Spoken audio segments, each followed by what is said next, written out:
In this video, I'm going to go over how to intuitively figure out if a function is continuous, and I'm also going to go over the definition of continuity.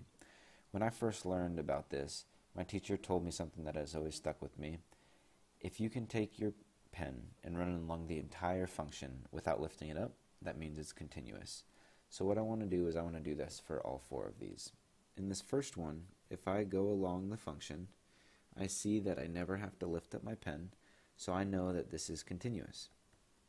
In the second function, if I were to do the same exact thing, I go along and I see that here I have this open hole, but since technically there's nothing there, I have to jump across that hole to go to the other side.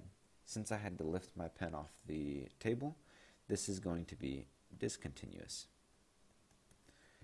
For this third example, I'm going to do the same thing. If I go ahead and run along it, I see that I'm going to have to jump across this gap and continue up here. Since I had to lift my pen up, I know that this is also discontinuous. And for this fourth example, if I do the same thing, I run it across, I'm going to have to jump over the y-axis, and I see that this is also discontinuous because I couldn't go along the whole function without lifting my pen. So these discontinuities are called different things. In example 2, we call this a removable discontinuity because we can literally take that point and put it back in the hole and remove the discontinuity. The third example, that one we consider a jump discontinuity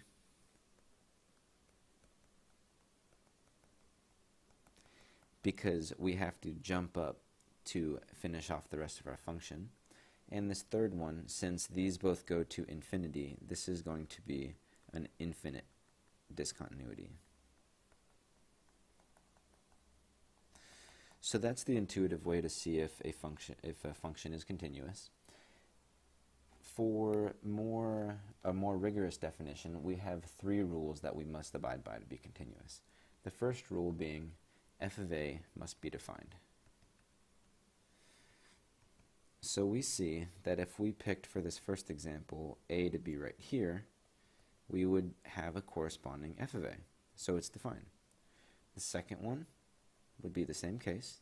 F of a is defined. The third case, the same thing. F of a is defined. And for the fourth one, we see that f of a is not defined. So this fourth one is not continuous because it does not pass the first rule. The second rule says that the limit as x approaches a of f of x has to exist.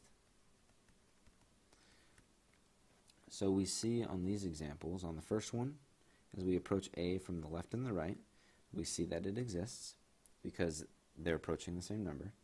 For the second example, the same thing. From the left and right, they both approach the same number.